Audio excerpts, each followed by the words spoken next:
guys, and praise the Lord.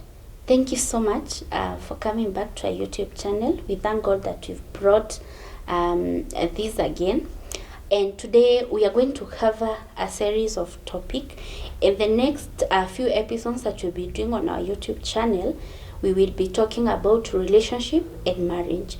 So we'll be able to cover on communication in marriage. We'll be able to cover about courtship. We'll also be able to cover sex in courtship and sex in marriage.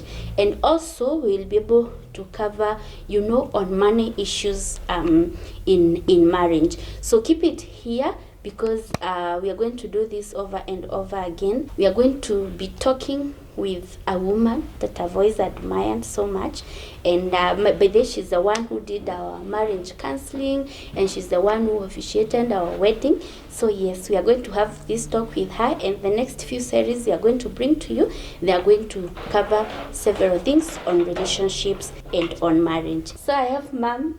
Karibu. How are you? Very well, thank you, Stella. Thank you so much for accepting to be here. Welcome again. Welcome to our YouTube channel. Yeah, we are focused on bringing people information, and we are so happy that you've given us this chance, at least to tap it from you. We thank God also for the opportunity to share, because knowledge that is not shared is useless knowledge. Yes. I also feel privileged that you thought about me and think there's something I can share with others. So you're welcome. Let's go. Thank you so much. One thing I really want us to do is talk about relationships and marriage. Yes. The first thing I would want to tap from you, even from your experiences when you were a young girl, seeing many generations to this far, what would you say relationship, especially in courtship, how are they supposed to be, or what are the do's and don'ts during courtship, even before we get to marriage? I think, Stella, I would like to define what I think relationship is: one person associating in a meaningful way with another. And that started with God. Right at the creation, he said, let us. Yeah, there was more than one person. Yeah. Intimately, and when I use the word intimately, there is not sexual. Yeah. It's a close relationship, meaningful relationship with one another. He said, let us make a human being in our own image. So relationships started with God. Yeah, the Trinity, relating with one another, yes, and also relating with human beings, so that there is harmony in this coexistence. That is where marriage also started. When God created Adam, after a while in the garden, he realized this person is lonely. Yeah. So let's make somebody suitable. The one is suitable yes, for them. And Eve came on the scene. God intended them to help one another, to complement one another. Elsewhere in the scriptures, Ecclesiastes says, two are better than one. Yes. And therefore, this now sets the ground for marriage relationship. Courtship comes after people have known one another for a while. And men and women, and for this purpose, girls and boys, young women and young men meet one another in occasions that are not necessarily intended to lead into a close relationship. Yes. They're in a party, they're in a wedding, they are in school together or college together. And as it is, there's chemistry between males and females. From every possible gathering that learn to know the people of the opposite sex without commitment, until you get to a point where you now get somebody you are interested with, to whom you want to get into marriage with.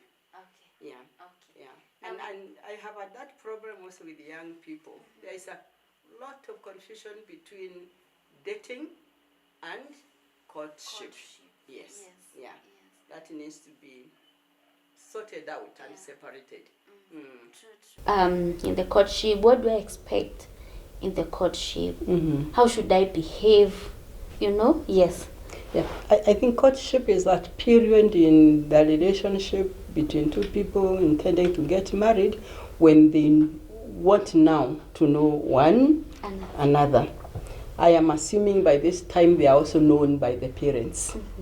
The intention to get married is known by friends, by parents.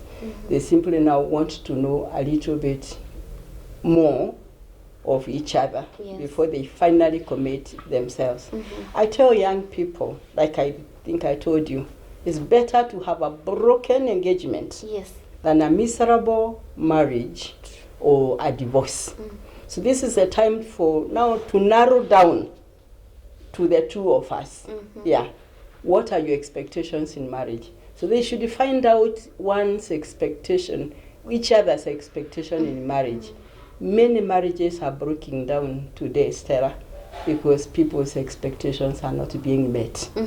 Yeah, I expected this person to be this, they are this. I expected her to be this way, they are that way. So they should be very clear to each other what they expect from one another in marriage, and speak about it openly. Yeah.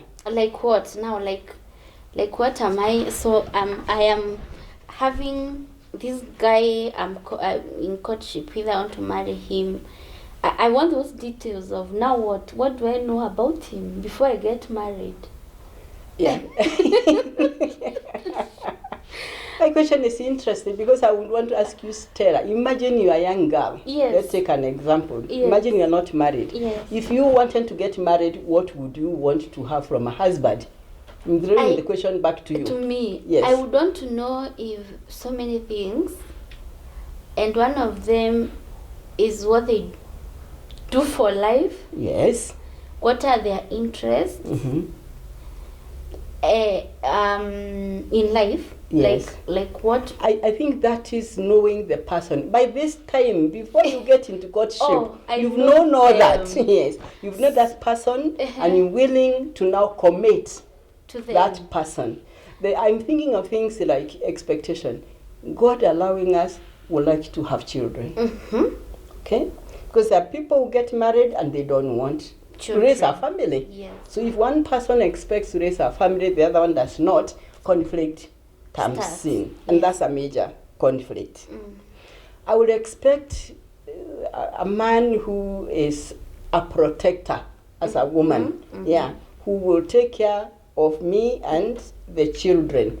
And you need to ask questions. What do you mean by taking care? Yes, that's what I was just about to ask. Because maybe for me, taking care means if I want to go to salon 2 times in a week, he should be able to do that. If I want to drive a car tomorrow, a rent car, he should be able to, what taking care. What does that expectation is going to talk about it. Yes. So that this man knows that if I marry this girl, I should have money for a salon twice a week. I should be able to get the state of the car that is really the most modern car on the streets. If I can't, then I'm marrying trouble. Doesn't matter how beautiful she is. It doesn't matter what other qualities I have. If she will not compromise that, then let me not cheat myself that I marry her today and tomorrow a miracle will come. Money will rain from heaven and I'll be able to meet her financial demands. Yes. I think you're the one person who ever told us, and you actually keep saying this, it's so hard to know someone. Even today, your husband, there are things you still find. Yes. Oh, this is my husband, even after we've been together for all this long. I find a lot of pretense in relationship that you can't really know the exact person until you're married to them, and this is when true colors start coming out. How do you get to know these red lights? You will not, as you said correctly, you will die before you've known the other person completely. Because around each one of us is a circle of safety. Things we like that we don't want to share with anybody else. Sometimes they pop out like popcorn as we relate.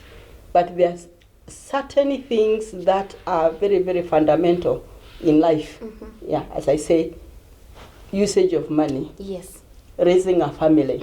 Do you, if I give you all boys, are you happy? Is any child good enough? Yes. Because we're not the ones who determine the sex of the babies is God. Although it is said biologically is the man, the man also has no choice. It's what the Lord allows to get out of his body that creates the baby that finally comes. Things like, where are we going to live? Are we going to live in town? Are we going to live in the countryside? Yeah. If I develop in my career, what would you want me not to do? What would I do that would disappoint you as a career woman or as a career man? Yeah. Those things that which I call expectations. Every one of us has expectations in marriage. True. You want even to become, well, so not really a very good expression, a devil's advocate, but nevertheless it's used in our language, in speaking with one another. If now you look at me and I'm beautiful, Yes. if I get an accident and burn my face and develop keloid tissues all over my face, will you still want to walk with me and introduce me as your wife? Because those are the things young people don't think about when they're telling one another they want to get married. And then when they come to the pulpit and we tell them for better, for worse, they don't put a lot of thought for the worse. Yeah. They put a lot of expectation on better. And life is, as the better and worse are two sides of the same coin. Yeah. Now in courtship, those are the very fundamental questions to ask and understand. Marriage is never between two people, particularly in an African setup. And even in other communities, I don't think, that's my opinion, it can be entirely between two people. Because you are born in one family, I'm born in another family. When we come together, we bring our baggages from where we have been. Our brothers and sisters, so have you. Or you may not have sisters, you have only brothers. We have living parents or deceased parents. How do we now interact with the extended members of the family? Yeah, because you can't draw me out from my family and say, the only person I care for is this one who I am marrying. Because he or she is tagged, a group of people connected to them. Are you willing to extend your concerns? I don't want to use the word love. Because this love, the word love is used very loosely. For me, love is defined by John 3:16. Love is giving. For God so loved the world that he gave. Even in marriage, sincere love is giving. It's not only for the self, it's self-giving to the other person. Sure. So those are the things that they should want to discuss. Work. Do you want me as a housewife?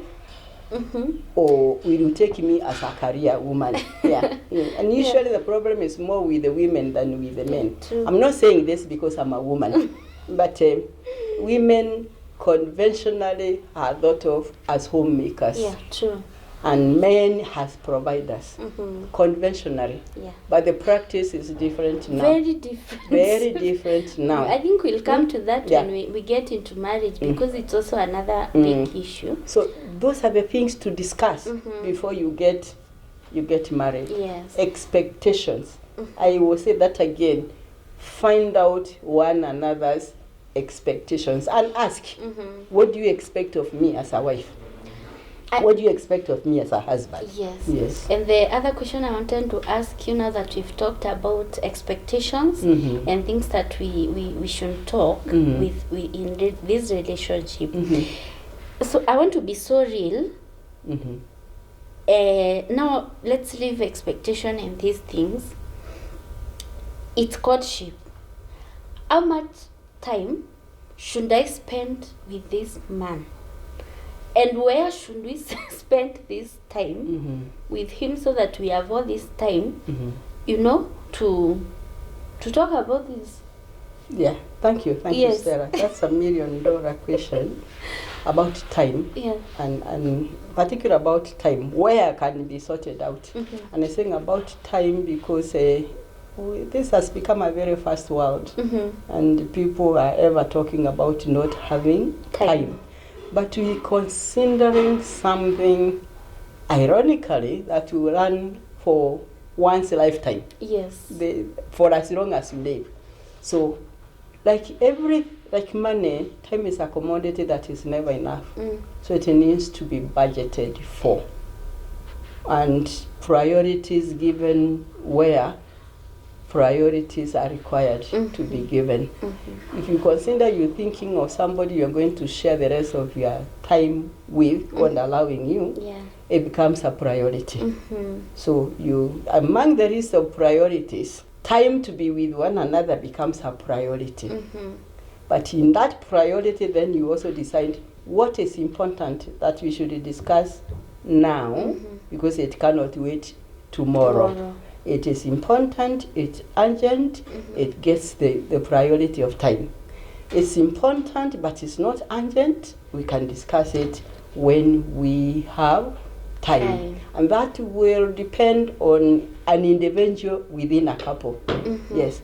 For me, I need to know whether if my brother comes home, it's going to be a problem or not. Yes. Yeah.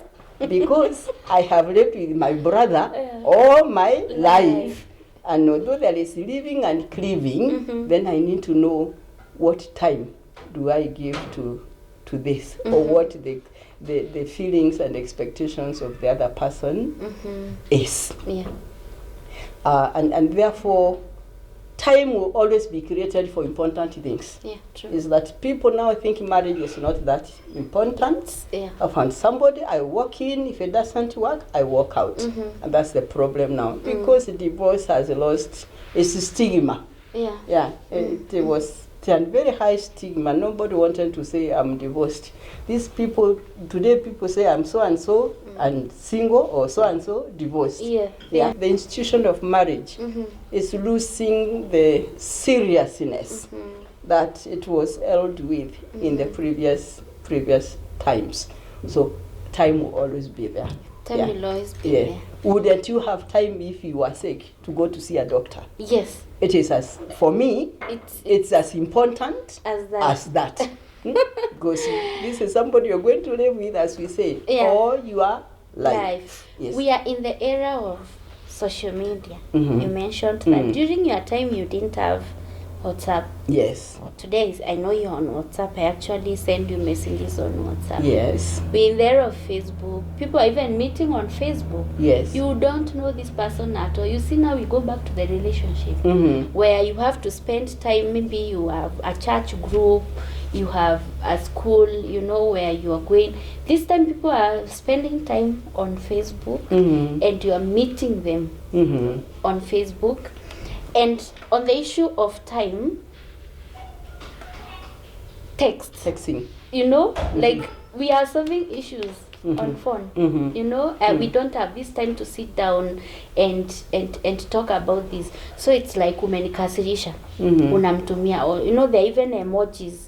The one that is crying. Unamtumia. How do you go about this so that we also, because I think this has become a challenge. That's why you find relationships are not even warm. And people are even marrying the wrong people. Because you don't know the tempers of this person. That's why I asked you the question of, how much time should I spend with this person physically? Number one. And number two, where should we even spend it? Because you've spent so much with someone on Facebook and on text, and the next time you are meeting them, their number one expectation is I will go intimate with. These are people who are not born again. It's not necessarily that they are born again, the ones that we are speaking to right now. So the next time I'm meeting someone, I'm going to be intimate with them because there's a text, there's a chat that we had that, and intentions. So how do we go about this day and age, especially comparing it with long time ago when, you know, these things had not come in? And you see, you are also dealing with couples of this age. The challenge still, as I said, is we must move with the time. We cannot push the clock back. Yeah, we're here at this time. We must now learn how to interact with what we have and the means of communication. As you said earlier on, there were not even mobile phones. So if I needed to talk to a friend, I needed to walk and see them face to face. Yeah. And therefore I had the advantage of not only hearing what they are saying, but also understanding their body language. Yes. We talked about temper. You know, somebody can have very bad temper, but you'll not see it in Facebook because it's written, or on other social medias unless it is expressed. But when people are talking face to face, they are able to now communicate more effectively, both by words and by body language.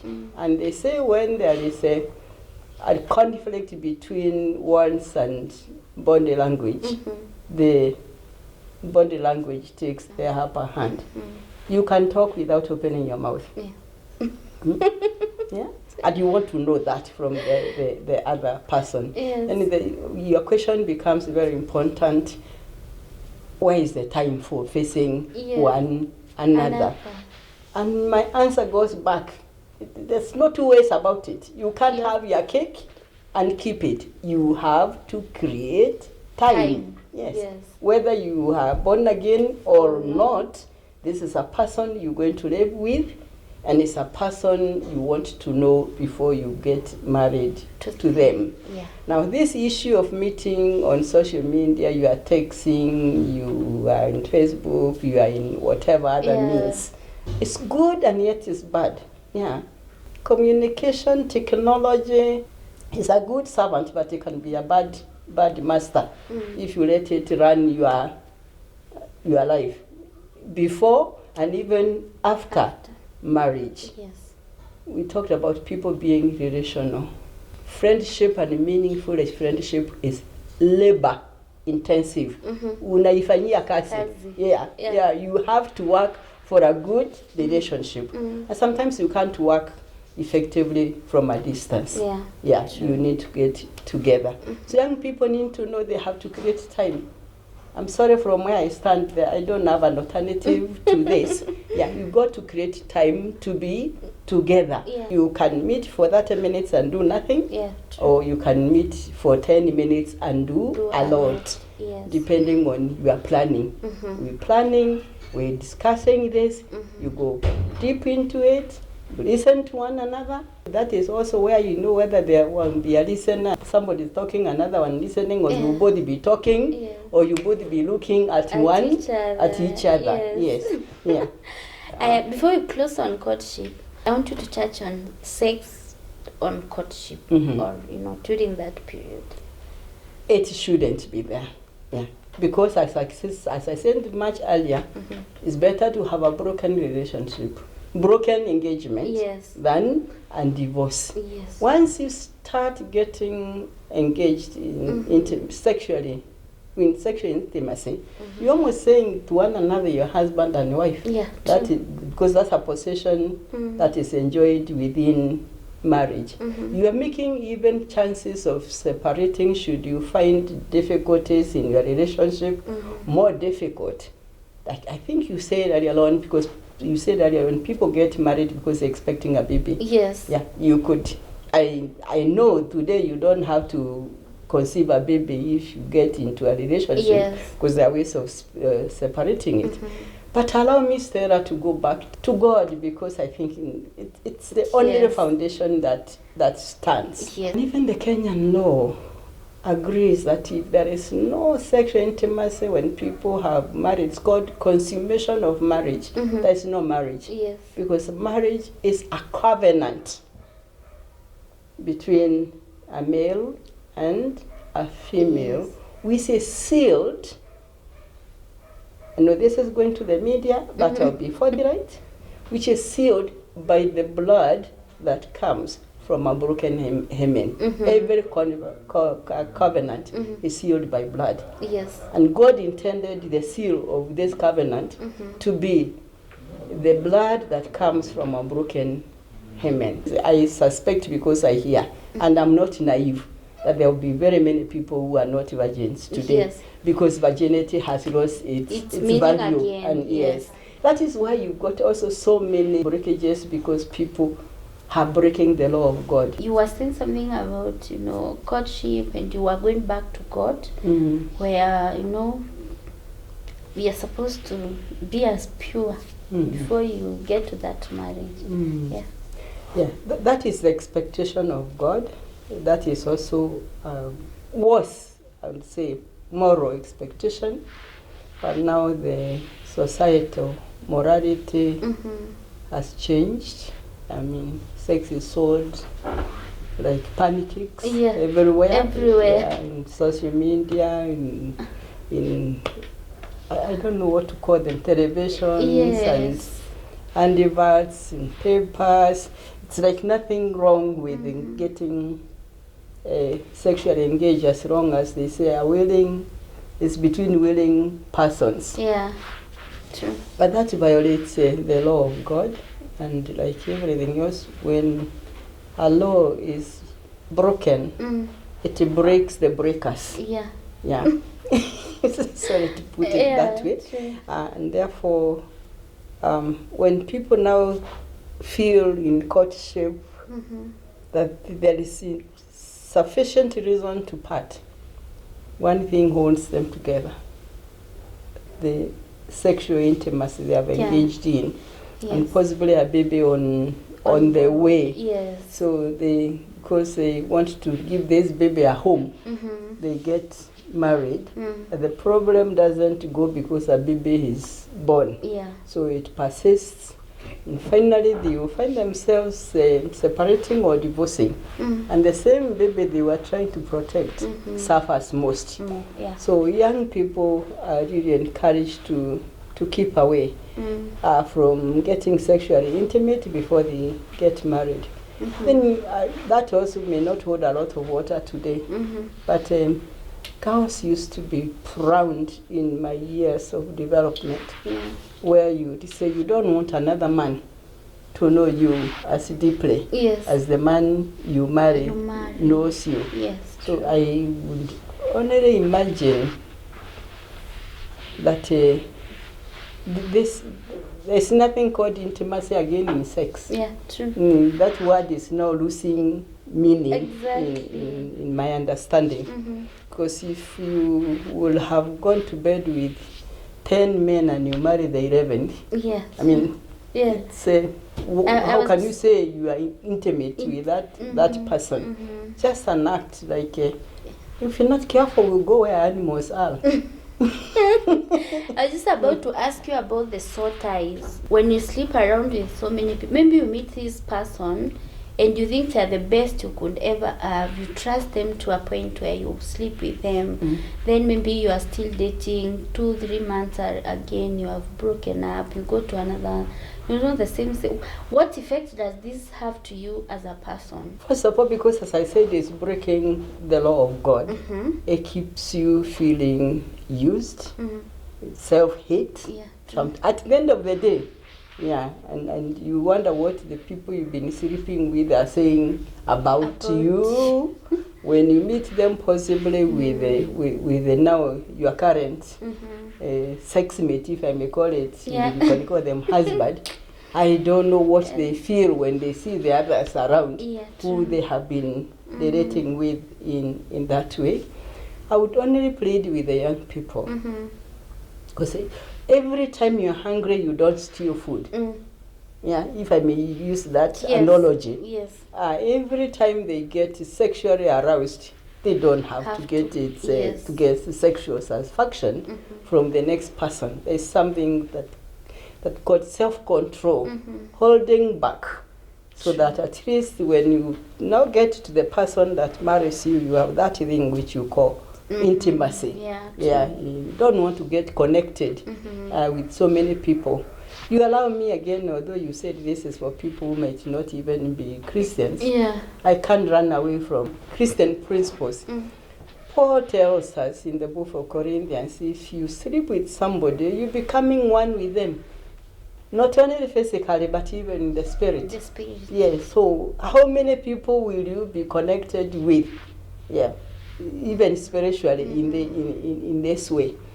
And I would also imagine that if you keep on moving from one person to another, you're likely to get into a situation where you are comparing one to the other.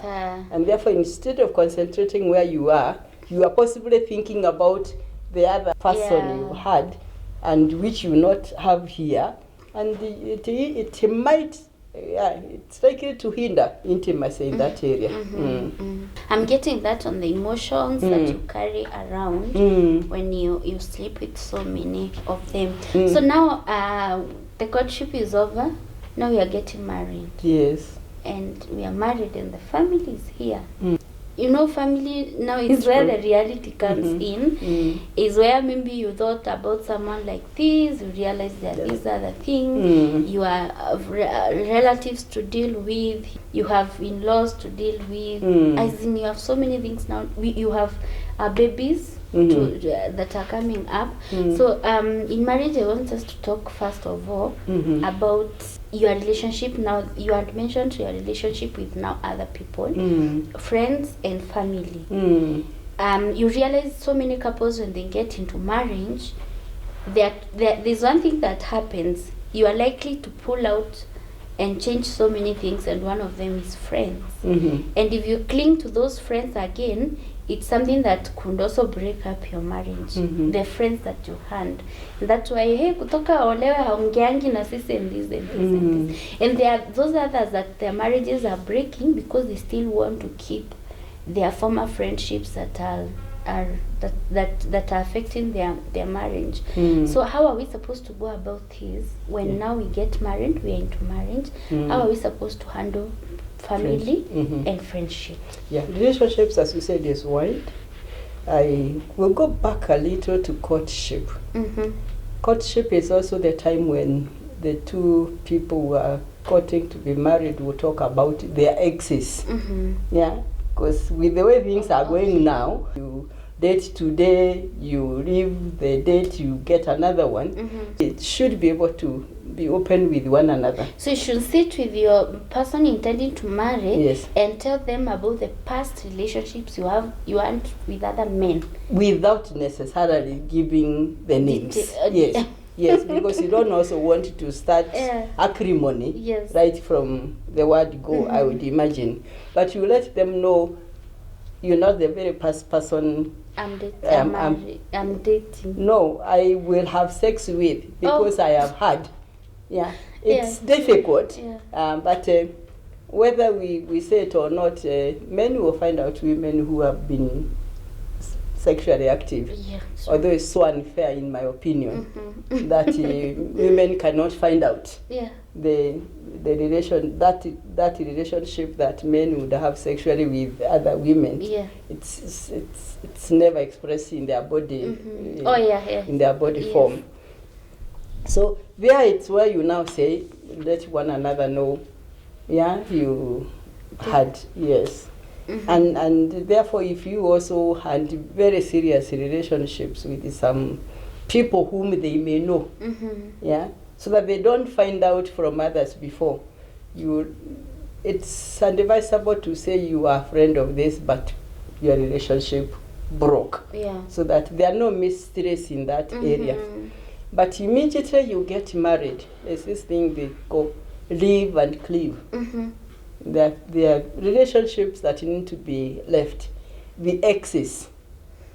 Many people fall back on their exes, whether they are married or not. I find this as I do counseling. That when somebody is hurt and they had a relationship that worked but it did not end up in marriage, there's likelihood of falling back, particularly emotionally, to that person, whether it ends up by being sexual or not. There's also something called emotional infidelity. They are relating with them, they are telling them their woes and so forth. And finally, they may even end up by getting sexually connected, involved.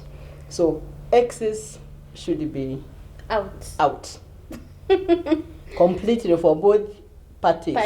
Yes. And if they are there, then wisely. Because at some of them you may not completely get rid of. You are in the same working environment. You have similar circles of friends. But it's an area of relationship that needs to be checked by whoever was there. Then workmates.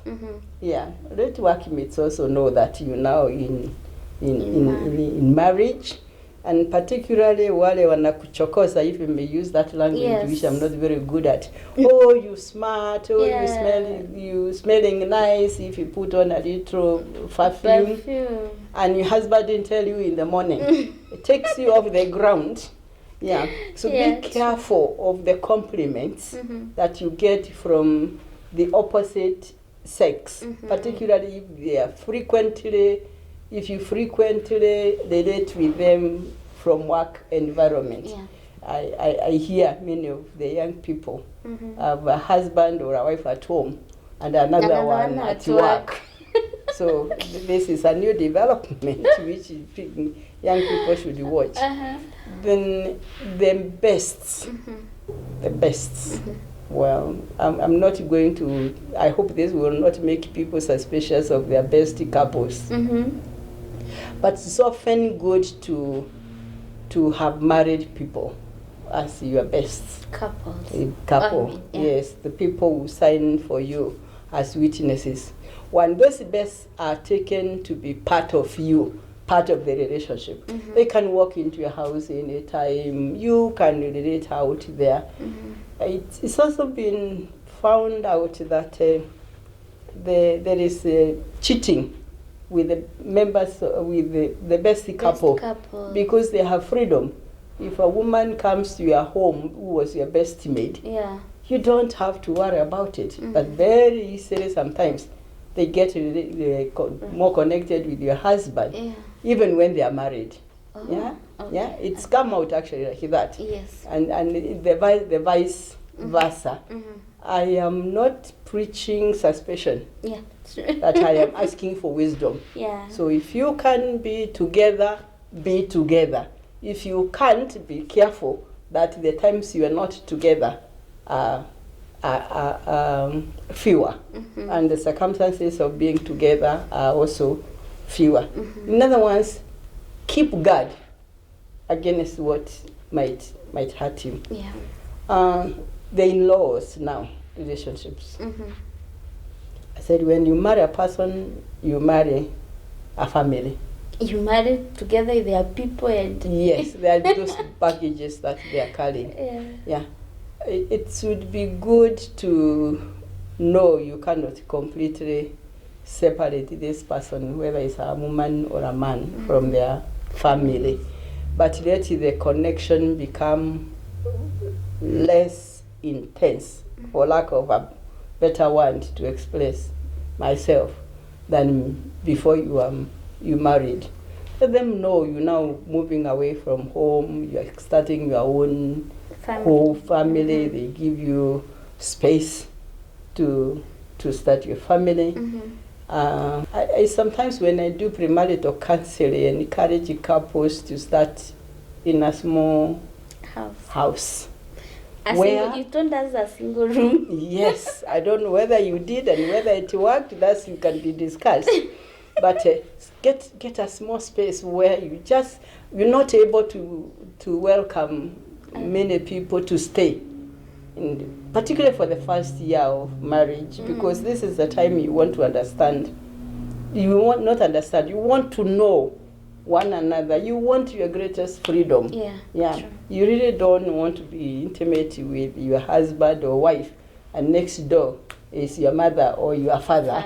And you are wondering whether the walls are soundproof or not, because that can actually interfere with the freedom in that area. Be on your own, but remember, being on your own physically does not mean being on your own emotionally. Feel with them, help them where you can, but create a physical space for yourself. And you realize that also physical space also gives you emotional space, because you're really not in the close vicinity. But open your heart to receiving people from the other family as if they were your own people. Yes. It makes your relationship easier with one another. Yeah. When is the right time to host someone in your family? Yeah. You really want to help them and they want you to help them and you can't avoid. Why I'm asking this question is because they are coming and bringing conflicts. Either one is not so comfortable with them or both of you are not so comfortable with them. So I'm wondering, when is the right time? Is there even the right time as to when you should? What will they feel if you close them out? How will the relationship be? Let me start with the last one. What do they feel? Yes. You will never manage the feelings of other people. You're not in control. You're not in control of the feelings of the other people. You should be cautious that you don't hurt their feelings, but you cannot completely govern their feelings. Yes. That's one. You asking about the right time. I wonder whether you can call it in terms of months or years, and the like. I would think the time to welcome others in is when you have bonded with one another. With your partner. Yeah, with your partner. Yes. First. Then together you can discuss, so and so is coming to college. We have space. Can we welcome them in? If the answer is no from the other person, listen to it. Which means they are not comfortable. They are not comfortable. Yeah. If the answer is yes, then go ahead. You've thought about it. But please give yourself some time to be alone. And I don't think a year is too much. Because maybe God blessing you, even within the year, there will be somebody else who has joined you, called a baby. Most likely. Most likely. Yeah. So you are expanding. Yeah, but before that time, it's good to be on your own, to laugh together, to cry together, because there might be times. Occasionally, if need be, to shout at one another without feeling somebody around you is hearing and is embarrassing. In other words, to be yourselves, a moment to be yourselves, and see how you handle the other person when they become themselves. Yes. And once you bonded it that way, then even communicating about issues will be easier than when you just met and you don't know what the other person will feel like. Yes. And let the other members of the family understand it. Don't make it a mystery. Tell them, we just gotten married, although we have a house, we really want to board together. Sometimes we suffer because we don't speak our minds. True. Yes, we don't speak our minds. And we're not able to welcome you home, but we can help you look for accommodation. True. We will even, if you can afford, help them to pay even for that accommodation. If you can afford, and hostel or something. When you boarded enough, can be 1 year, 2 years for some, in particular immediate members, because you're trying to attach yourself to the other person. True. We have the mother-in-law, to be specific, or the father-in-law. 2 questions on the mother-in-law.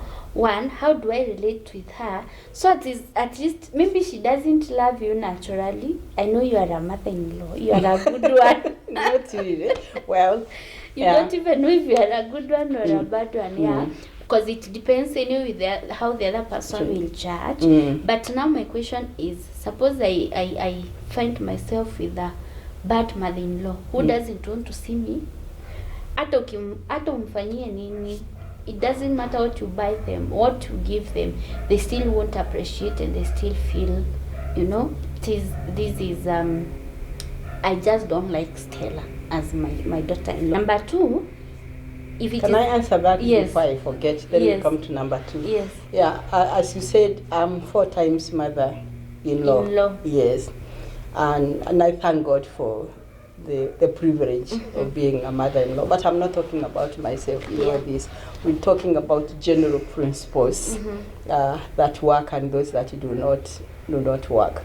By the time you marry somebody, you will know they have a mother. Let's just leave it now to the mother-in-law or their parents. Yeah. And as we said, those parents are part of them. We approach this from two perspectives. The person that is getting married, you are father-in-law, you are mother-in-law, you taking their son, for example, if you are a girl. It is not very easy for any parent to let go of their child. I've been there. It's purposeful. Yeah. One has to decide this child is grown. It's no more the baby on my lap or on my back. Is an individual who has decided to become married to either a man if they are girl or to a woman if they are boy. Yeah. So may I talk to the parents, let go. And it's not easy.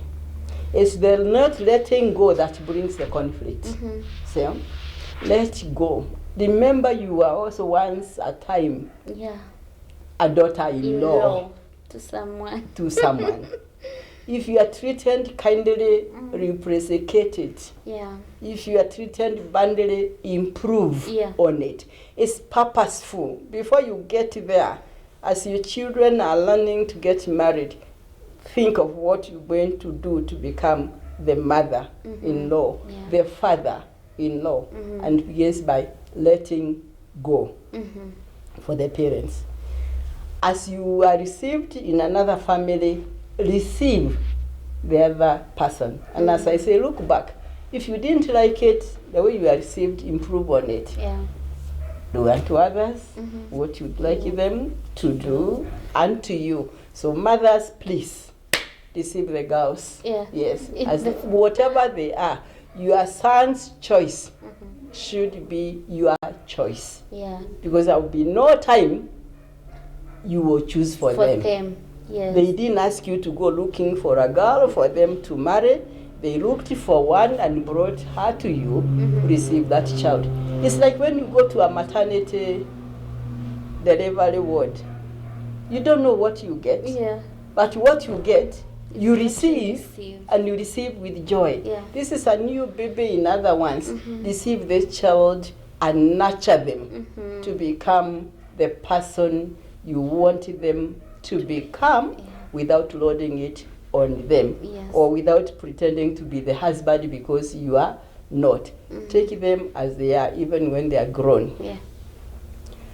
Don't be suspicious of them. Sometimes you say, children from this family, children from this tribe, I mean, people from this family, people from this tribe are like this, are like this. Let's do away with preconceived ideas and stereotyping of people for the mothers. Because I believe when the mothers become open, the girls are finding it easier. True. Yeah, they find it easier to be accommodated in the family. But the mothers want to keep a distance because they don't want to look like they don't want to receive this girl, and yet they are not keeping the same distance from their sons. So if they want something, they go through their son. Yeah. The son now talks to the wife. Yeah. The wife wonders, "Have been here. Why didn't she not tell me?" Yeah. Mothers, if you want to reduce that problem, go through your daughter-in-law to your son. Yeah, true. It becomes easier. It's so easy because now she will now talk to her husband from a point of friendship. Yes. But if your husband talks to her, it's from a point of defense. I think that is a method I have used and it has worked beautifully. If I want anything from my sons, I'll ask it from their my wives. daughters, from their wives. Yeah, and they will tell me, I was told you this, and I say yes. I thought mom is closer to you than I am because she's with you most of the time. She will remember to explain to you what it is. That way, the girls find Feel, you are they feel on their good. side. You've been in this family, as a mother, you've been in this family longer than the daughter who has come. Remember, you are also a foreigner one time. You find a culture that you took time to adjust to and now blend with. Why wouldn't you, for goodness sake, help this other stranger who has come to get into the culture of the family and work with it? Yeah, I think I would really, it's more dependent on the mothers than it is on the daughters, how this relationship works. But there are also girls who come into family with the stereotype. Mothers-in-law are bad. Leave them alone. Keep a distance. And when they try, when those daughters, when the mothers try to get to you, you make the distance even bigger. And that way you hurt yourself more than anything else, young women. Yes, your mothers are not enemies. They are friends at a distance. So draw them closer. Yeah. And also remember, one time, God willing, you also be a mother-in-law. The same rule. Treat others the way you would want to be treated. But let's do away with stereotyping. Not all mothers-in-law are bad. And not all mothers-in-law are good. Let's take a case at a time, and on its own merit. Yes, before we finish our sisters, I wanted to talk about sisters. They are very difficult to let go of their brothers, particularly if they are younger and they have not been married. This is a brother who has protected them from other men. This is a brother they have cooked for and served. So they look at you as another woman from nowhere who is coming now to claim their protector, their provider. If he has been giving them pocket money and so forth, and your coming reduces the volume. So the people getting married to the men with younger sisters are either their age or a little older. So give them time also to detach. Knowledge is power. Know it's difficult for them to let go of their brother and give them time to adjust. And it's not just one way. Even the relatives of a girl, they feel their sister has been taken away from them. Maybe there's been the hand-me-down, which is not now very obvious. Because husband wants to buy a dress for his wife, and the next day they see it worn by a sister.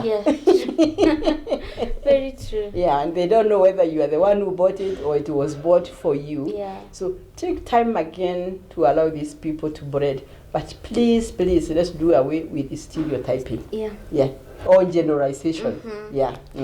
What of the cases where now the truth and the reality is my mother-in-law is bad?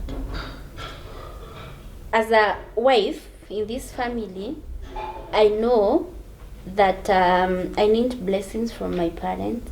You've just mentioned we should treat others the way we want to be treated. But ile ya ukweli, this woman is bad. Is bad. How am I supposed to behave as a wife now to this son? I'm asking two questions for the daughter-in-law now who has a very bad mother-in-law, and the reality is that they are ever quarreling, they are ever, calling names. You can't give birth, you can't, take care of my son. And there's also now the son who is torn between the mother and the wife. It's a reality. It's terror when I talk to women in women fellowships that comes up. They are women, they are mothers, let me call them. There are mothers, who are really bad. And if you follow it, most of them will also have fallen out of favor with their husbands. Or possibly they were left to bring up these children on their own, either by divorce or by early death of the spouse, or simply by nature. They are people that are difficult to please. It's more difficult for the daughter-in-law who comes into that family to adjust into this family. But I have said it before and I believe it. Don't be overcome by evil, but overcome evil with good. Yes. Yes. Nobody is really a madman. Well, in that case, not to see good. And if good is always returned with bad, there is always a limit to it. But the difficult thing is, am I able to walk to the limit? Or do I coil back? It will vary from personality to personality. Yes. There are people who have been given a gift of long suffering. They are patient. I mean, you hear her quarreling, you walk out of her way without without quarreling. And if you are not in the same vicinity, then you can avoid that quarrel. The problem is if you are sharing a compound, or she is living in your house. This is when we say, let people be where they belong, and if the visit is for a short time, yes, then they get onto their home. So that kind of a mother, two things: pray for understanding. Prayer has power. Learn to restrain from answering back yes, to this person. Distinguish your husband from his mother, because many men suffer on behalf of their mothers.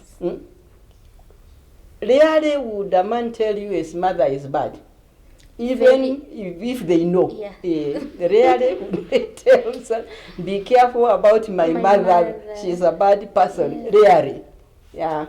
But silence sometimes, when you complain about how you're treated and there is silence, it's an indication is that I know, but where do I take her? Yeah. But there should be also a discussion that mom has been like that for a long time.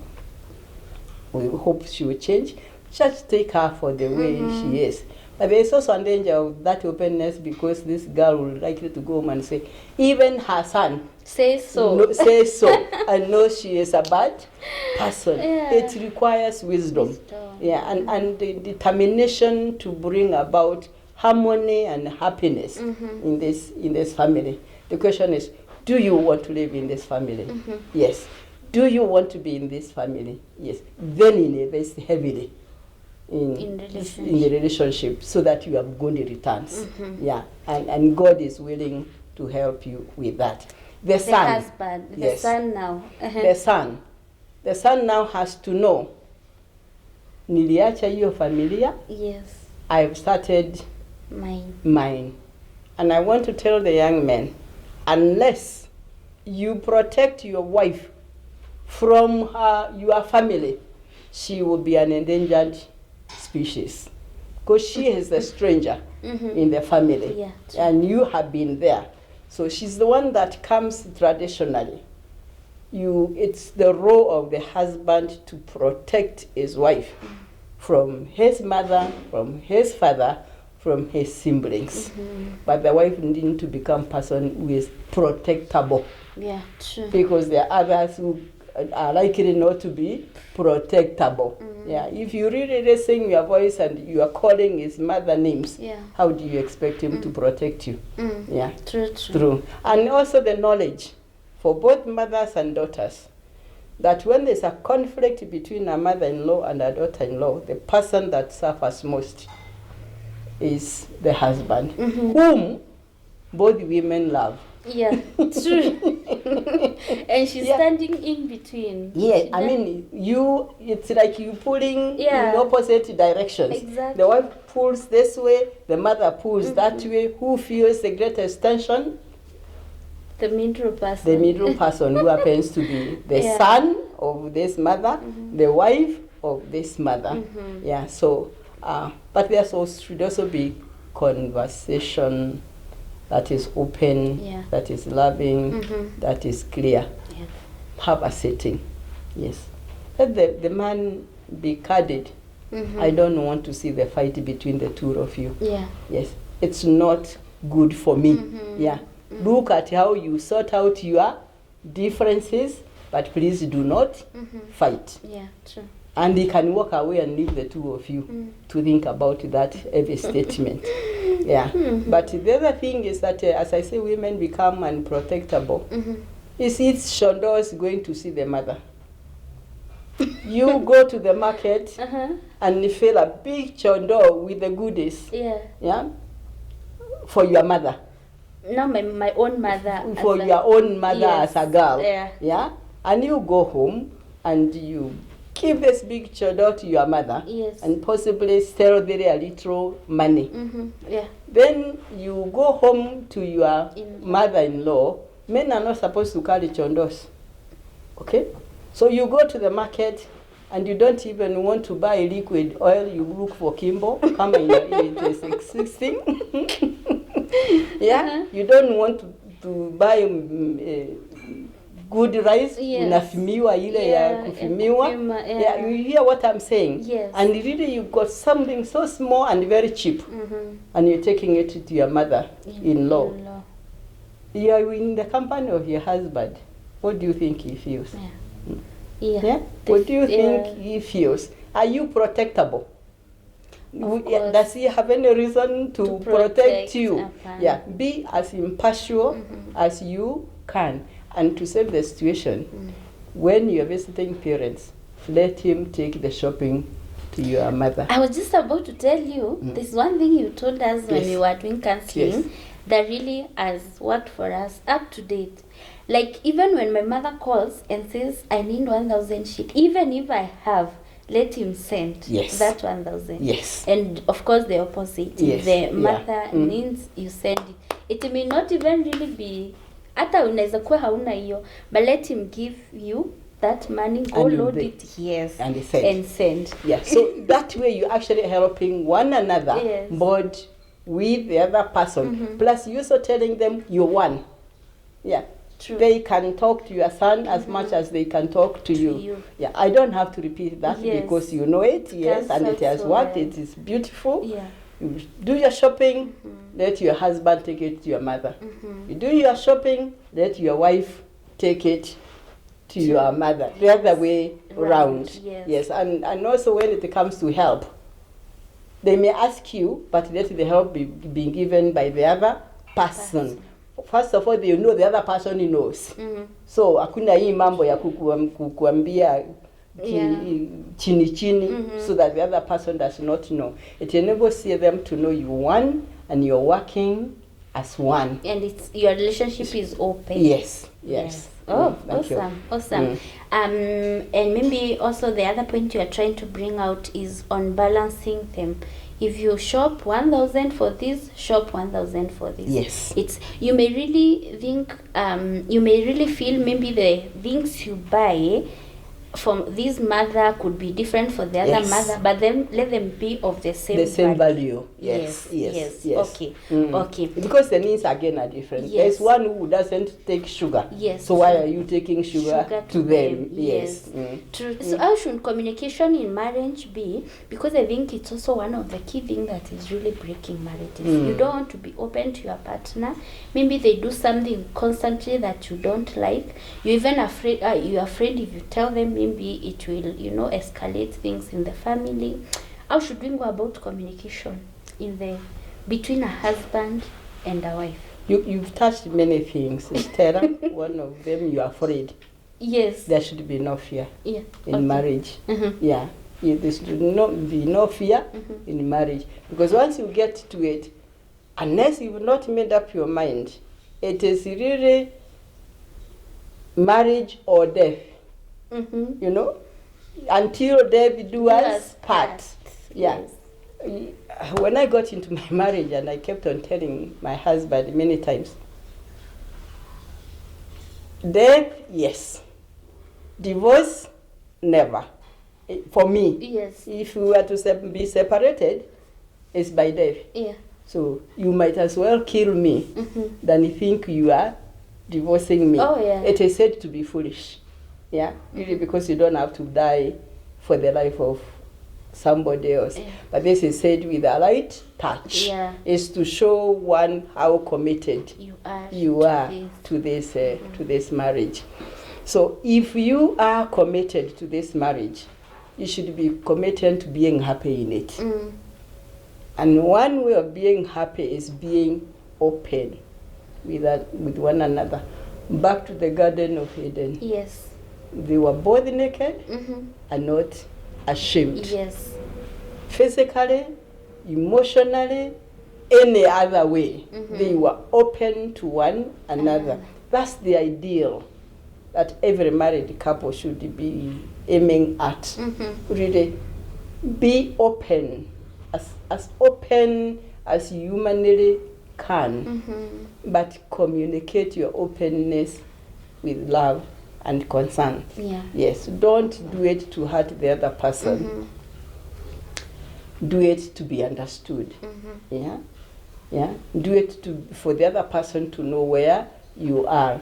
If they have hurt you, it's okay. You will feel so angry. You will feel like not wanting to talk to them. We were talking about people not wanting to talk. Oh yeah. And you're saying it is the worst thing that can happen In marriage. in marriage. We need to be open. You need to be open. Mm-hmm. Even when you're hurt, Mm-hmm. say it in tears. I am so hurt. I don't even feel like talking to you, but you must understand. You've done this, and I understand it this way, and I feel this way and that way. Please let me know why you did it. Yeah. Yeah.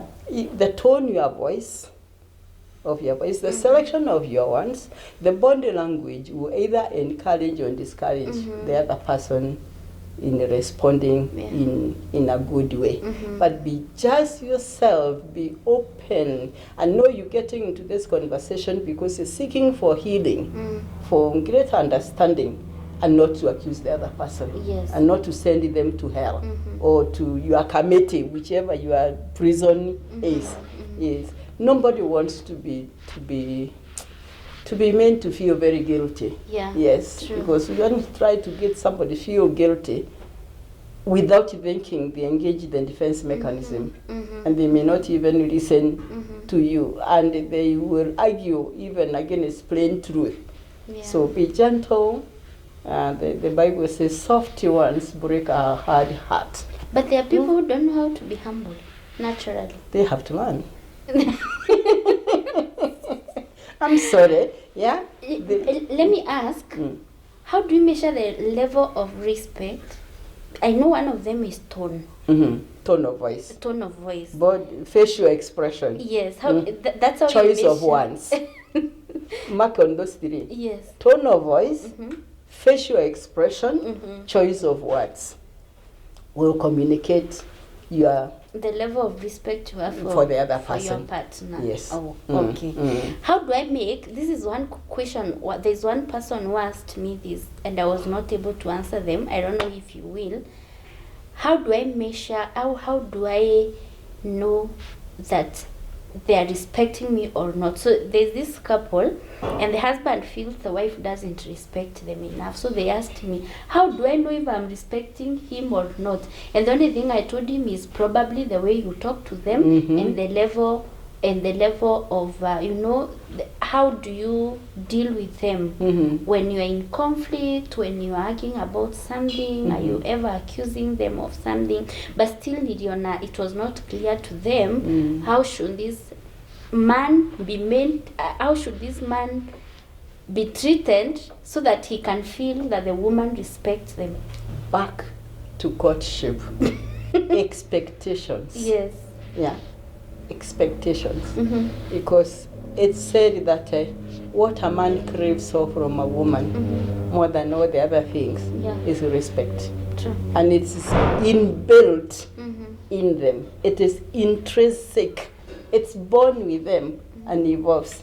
And therefore, when a man marries, the first thing he expects is for the wife to remember he is the hand of this. The boss. Yes. The boss. And anybody who crosses the line of telling them you are not will be in trouble. Yeah. You say this as you said, the way you answer them when you are in private and when you are with other people. Yeah. The way you ask your questions. In other words, your communication. Yeah. and your actions. Mm-hmm. You know, you can serve tea to somebody and you're almost throwing it to them instead of serving. Yeah. True. And this is now, when people are courting, those are two things they should discuss at length. Yeah. What do I take to be respect for the man? Yeah. And the woman, the greatest need is protection. Yeah. True. Women would say, I can hire a guard, but who are they hiring most of the times? I mean, those who have a feminist attitude may feel upset with me, but most of them will hire men. Most, you can fix things, but there will be moments where you actually need protection from a man. Yes. If not physical, even emotional protection. Yeah. And therefore, what does a woman call protection? Yeah. You spell it out for you. Because like we were saying before we started here, you drive at night. Yeah. So you don't, in that case, your protection is not robbers on the road because you can go. But somewhere, there will be something you would want your husband to protect you from, even if it is from his relatives, as I said, or from other men who encroach into your space. So you need some level of protection. And men also need some level of respect. Yes. And if they don't know whether it is a respect, ask. What you don't know, ask. But ask at the right time. Not when somebody is very upset and you say, I know you don't think I respect you. How do you want me to respect you? Because nobody will answer that question. Yes. There are moments of ease between couples. Those are the moments that people capture and ask the questions that they are not clear about, and then clarify. And you, as we said in the beginning, you continue to learn one another. Slowly by slowly, progressively, and possibly by the time you die, you'll be thinking the same kind of thoughts if you live to be 100. There's one thing I want. There's this thing that we started with on communication, saying about the silence. So someone has wronged you, so this is a reality. He has wronged me and I'm not happy maybe with the way he treated me or something, saying whatever. I am so mad at him. I know if we talk now, I will yell, scream, and I will not listen. So because I'm a wise woman, I will choose to keep quiet and cool down before I can express myself to this person. Now, how long should this process take? I can choose to keep quiet for 2 weeks. I can choose to keep quiet for a whole month and talk when it's necessary. Nothing else. Or when you are struggling, that's when you call, or something. So how long should this Quiet, let's continue. Yeah. Well, I go back to the Bible. I think it is my manual on marriage, and as it is for every other aspect of life. The Bible says, don't let the sun set in your anger. It actually says, be angry, but don't let the sun set in your anger. If you consider it is even in the morning, you can wait until the evening.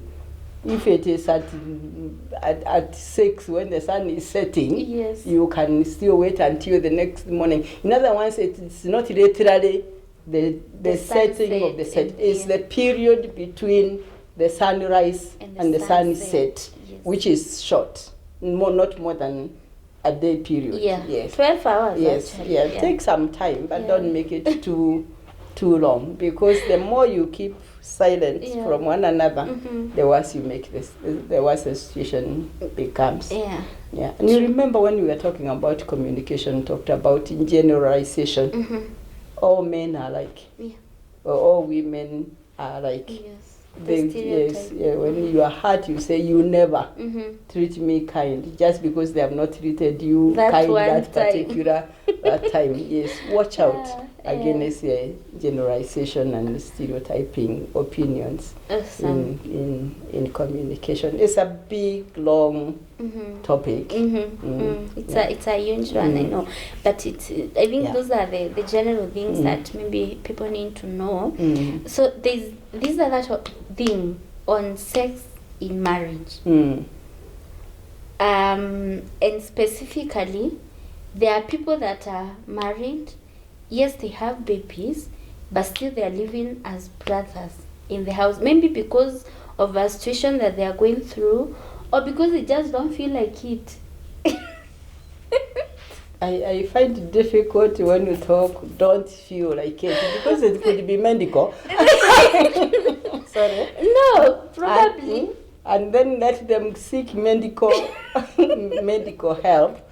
But if you don't feel like it, it's because there's a conflict. Yeah. There's a conflict between them. Yeah. And therefore there is not that intimacy. Let's people look up the meaning of the word intimate. Yes. Yes, and intimacy. If there's no connection, mental connection, emotional connection, there will be no body connection. Yes. And of course, if there's not that connection, then these are the thing we're talking about will not be there. And if it is there, it will be ratio. Yeah. And it cannot be ratio for too long.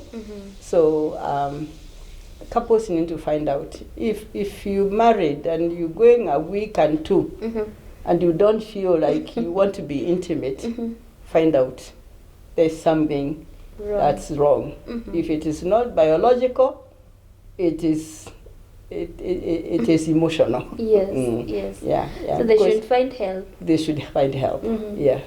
They should find help. Okay. Okay. Yeah. I don't. I'm not saying they don't do it, but feel like doing it. Yes. Yes. Yes. Because women can. I'm told. Yeah. Women can go for a month without necessarily having the urge. I'm told after 10 days, men who are in the active age will feel like having that relationship. Yes. It doesn't mean that when they feel like they must. Yes. Yeah, because I don't want the wives to start saying he's on a trip that is 2 weeks. Yes. So 10 days are gone. What has he done or what is he doing? Yes. They are also not animals. They may feel the urge and they can control the urge. But young women in marriage do not.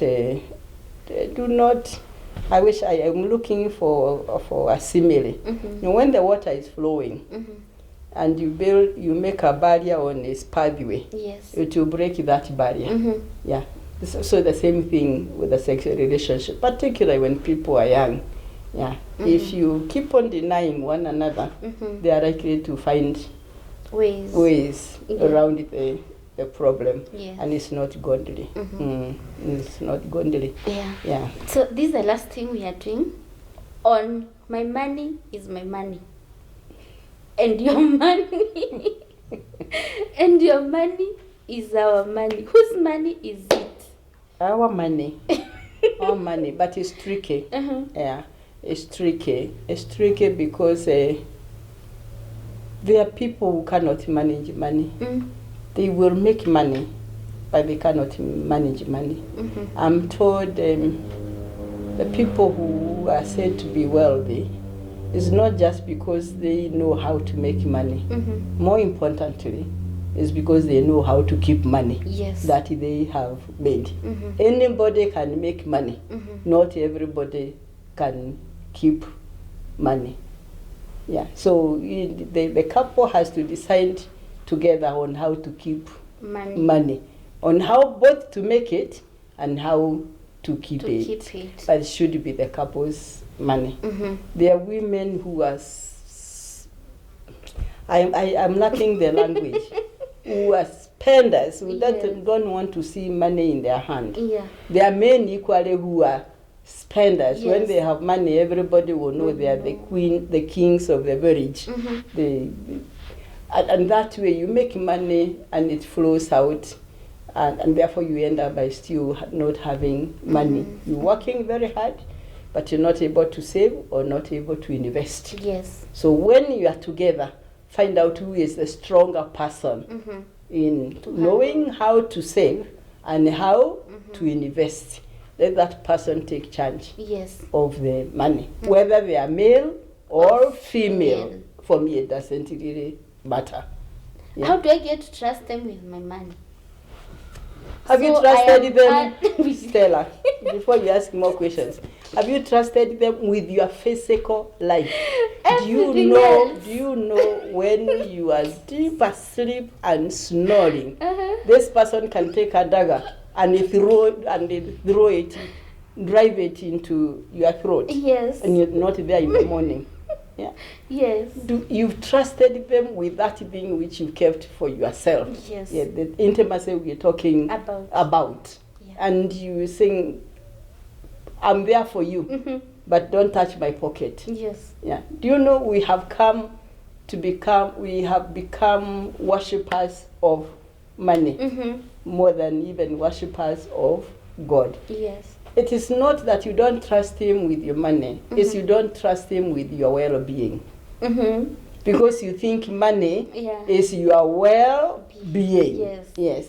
And therefore, if you trusting God to give you life tomorrow, this may be simplistic in the ears of many people. You trust God to keep you, to give you food to eat and clothing for your body. Back to the Bible again.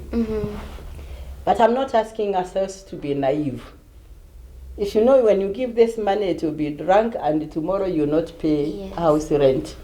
Then be the person in the family that keeps money, his and yours. Yes. Yes. So if he decides he's going to keep his money, then you have responsibility to keep your money. Yes. It's our money is when we are in harmony with one another. When we are agreeing on how we save and how we invest and how we make this money. Yes. Yes. And therefore that's what we're saying. One person is likely to be stronger than the other in money matters. Let the person that is stronger in money matters manage money. Yes. And it doesn't have to be the man or the woman. I know couples where men make money and they let the women manage it. Yes. How much is going to be used in the family? How much is going to be invested? They are even very good in looking for ways of investing money. They are better that way than their husbands. But their husbands are better in making money than knowing how to invest it. Exactly. It's synergy. It's adding together and for the good of everybody. Yeah. And therefore, our money is our money. When the girls say my money is my money and your money is our money, it's very high levels of insecurity. And if there's no reason for being insecure, then it's very high levels of selfishness. But if there is a reason to be insecure, no woman should let her husband go without milk, and her children go without milk because the husband has drunk all the money. Yes, including children's school fees. School fees, yes. Yeah. Yes. What would you advise on splitting roles in the family? So we are not able to bring our resources together. You are earning 50,000, I'm earning 50,000, we put on the table. But instead we say, your 50,000 should do this and this, yours should do this. So there's no time children should be sent away from school, because it is your responsibility to pay their school fees. And for me, you never lack food in the house. It is my responsibility that I'll do shopping always, every month, and this and this. So whatever else you do with your money, as long as you've done your responsibilities. You can see, you're reading my mind, that's why you're laughing. Because I'm going to ask, what happens when one of you is out of work or sick and not able to make that money? Yes. So if there have not been that trust, you keep on saying there is money, she's not giving it, or there is money, he's not giving it. That's why openness is important. What is it that people are hiding from one another? Yeah, even in that splitting of roles, what is it? Men feel the thing you should never let a woman know is the weight of your purse. Exactly. I was just about to tell you that. You can't know like how much they are making, how much they have. It's either, It's insecurity. Because from them, yes, it's their insecurity. Because they're supposed to have it. So when they don't have it and who are they? Yeah. You think poorly about them. So kaa hapa ukifikiria naye wanakunyima, lakini by that time he doesn't even have a shilling. is even suffering, and is even embarrassed to borrow that shilling from you. From you. Yes. So he might borrow it from somebody else or even steal it. Yeah, because he's not free to say he doesn't have it, because he's afraid when he says he doesn't have money, you think less of him. Yes. Did you marry him, or you married The money. central bank? It's the money. That is, yeah, those are some of the things that people should think very seriously about when they get married. Yeah. Yeah. But this, when there's this form of insecurity in the family, you realize you've mentioned about death. So there's this one person who is constantly bringing death in the family, because they either want to keep you alive at some level, so they don't have and they have to borrow. So at the end of the day, you realize you are in debt. Zingine hata ujui that they are there. So how are we supposed to solve this conflict? By being open right at the beginning. Kama sina pesa, sina pesa. Yes. Inasi makosa yangu. Yeah. Ni pesa hakuna. Yes. Yes. If somebody is sent away from work, please be candid and tell your wife or your husband, you know, darling, you don't have a salary at the end of this month.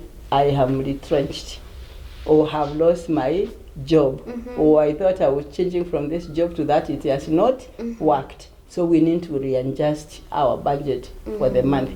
And if there is oneness, the issue, Stella, in marriage is the two becoming one in every area of their life. But siwaingili sana, but girls these days have become a little selfish. Yeah, a little selfish. I think they have become over-empowered in not only in the mind, but even in the spirit, but in the worldly way. Yeah, where you feel you can overrule, you can ignore every rule. Yes. To be yourself. Yeah. It is very, very unfortunate. God gave us clear roles. That is why there are gender roles. Yes. And unless we keep those gender roles, we are in a problem. Yeah. Yeah. It's lack of oneness. Yeah. So I think all these issues you are really touching on them so well. And I'm wondering, at one point, you are in a family setup, you are a husband, you are a wife, the children are involved, they are here, and they are growing. So all these things are not working. You are not communicating. You are ever fighting about money. You know, you are ever fighting about relationships. Do your mother-in-law, do you have girls, you have, you know, this and this all over, and for some reason your family is shaking. It is shaking, and probably it has even some form of violence in it and all that. I'm asking this question because there's been so many cases of suicide between husbands and wife, and so many killings, just because people are going through so much, and at some point the only thing they can do probably is just go away, because they have had too much. So my question is very simple. At what time should someone separate from a toxic person or from a person who is not adding value to them? And number two, at what time is this divorce and vice versa? Is it even, I know the Bible does not allow, but are there conditions that you would find yourself in a fix, especially in this age, and you realize separation is the best medicine for this family?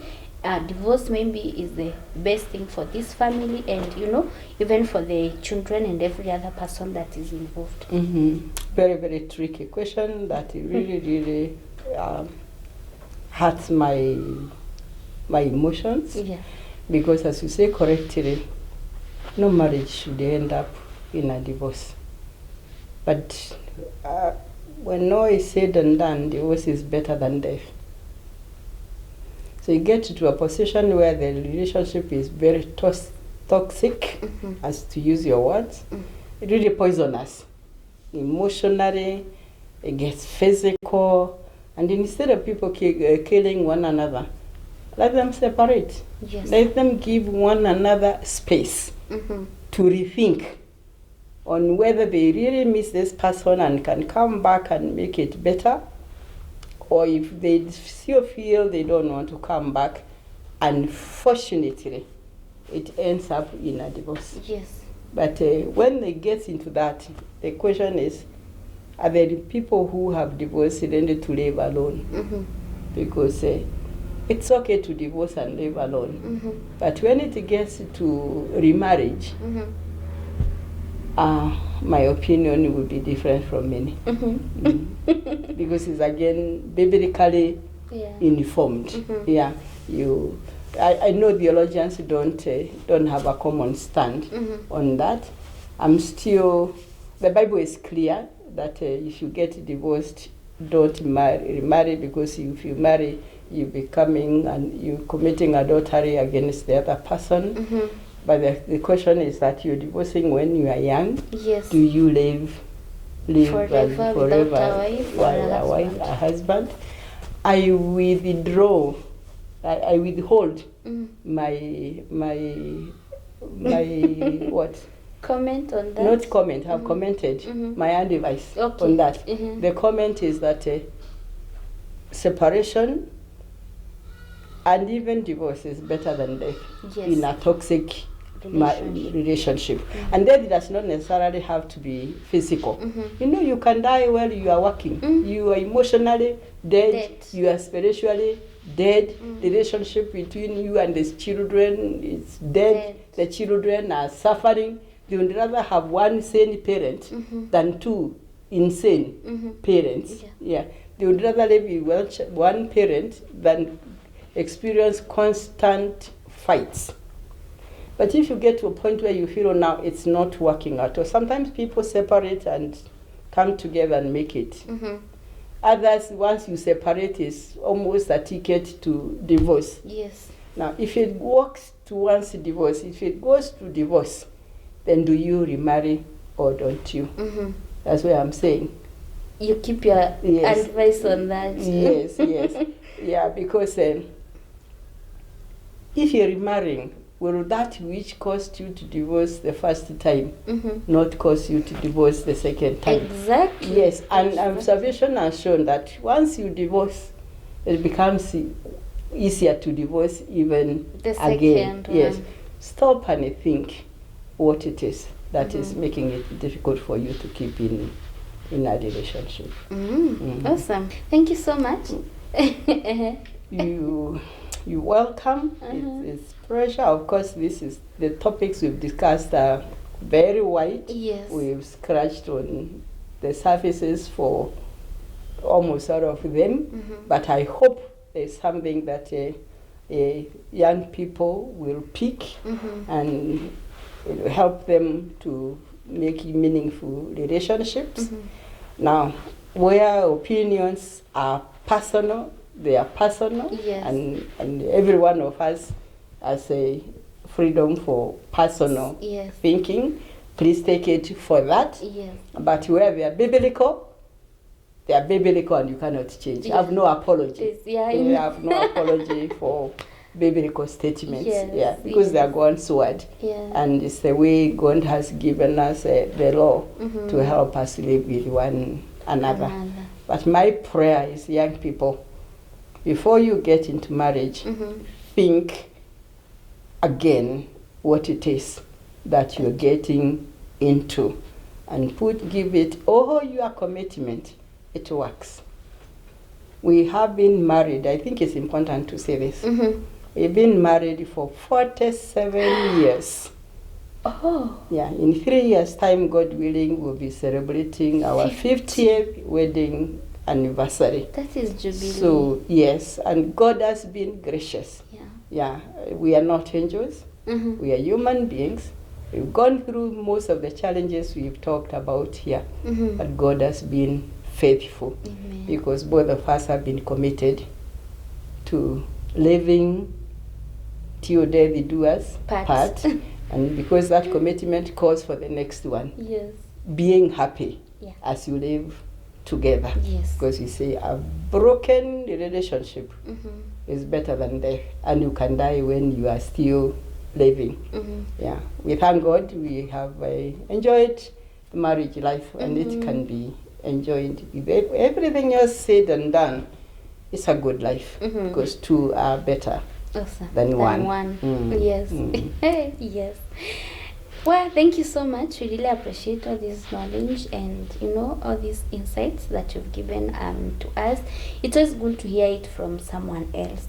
There are people that are going through stuff and maybe they don't even have someone to talk to, or they are afraid that when they speak about what they are going through, they'll be judged. So they choose to keep it for themselves. But I think from what you've talked, maybe they'll grab something, just in case they are going through something. They may get help and stand again and at least make their relationships and marriages move on, which is really our prayer and and our desire that this shall continue. So thank you so much. Of course, we admire you. See, I just saw you and your husband here like behaving like teenagers, like at your age you can still ask your husband, what do I serve you? The respect, even at 50 years of marriage. Well, they say life starts at 40. We are in our 70s, so we have just lived 30 years. I know. Also, you have not. We thank God. We thank God and give Him all the glory. Yes. It's really nothing to be proud of, Stella. True. It has taken the hand of God. And I also wanted to let the people know you can always talk to a counselor. Yes. A marriage counselor. You don't have to die with problems alone. Yeah, and counseling is becoming more and more accepted in this society this decade than it was in the last decades. So look for somebody and talk to them. Yeah. But above all, for those who are Christians, entrench yourself in the word of God and in obedience to what it says. Yes. That gives us joy. Okay. Thank you. God bless your work too. God bless you. Thank you so much. So guys, thank you so much. It's been an awesome moment with me here and Reverend Margret Mbaya. It's been really a blessing getting so many insights from her, and I really hope that you get something, grab something from what she just spoke about. Guys, she's here. In case you would want to talk to her, you can just leave us a comment, an email, and we'll always know how to get you to Reverend Mbaya. She's a pull. She has a lot of knowledge about this. She has done so many counseling for couples that I know about, and so it is just in case you may need to speak to someone, or someone even to just listen to you, I know she'll be here for you. Thank you so much for watching. Thank you so much for being a blessing to us, and thank you for subscribing and giving us your feedback. We really hope that we'll keep bringing this more so that we get to help each other more and more. Thank you and God bless you. Bye.